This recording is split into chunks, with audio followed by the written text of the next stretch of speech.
ఈరోజు బర్లీ పొగాకు ఆంధ్ర రాష్ట్రంలో ఎప్పుడు పొగాకు రాష్ట్ర ప్రభుత్వం కొనలేదు.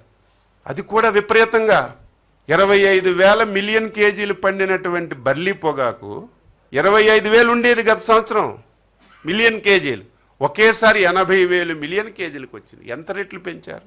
దీనివల్ల పరిశ్రమలు కొనలేదు, సమస్య వచ్చింది. రైతు ఇబ్బందుల్లో ఉన్నాడని 300 కోట్ల రూపాయలు పెట్టి మార్క్ ఫెడల్ ద్వారా పొగాకు రైతులకు ఆదుకున్నాం.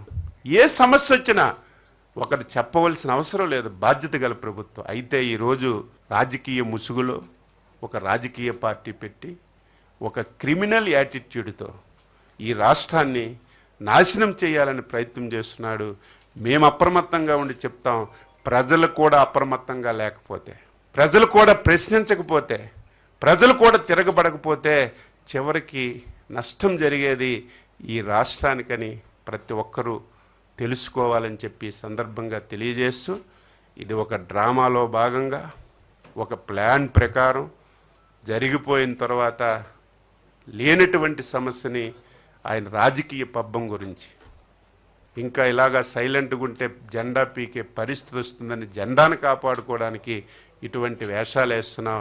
ఇటువంటి వేషాలు అమాయకులైనటువంటి రైతులను ఉపయోగించుకోవడం చాలా దారుణం అని చెప్పి నేను తీవ్రంగా ఖండిస్తున్నాను.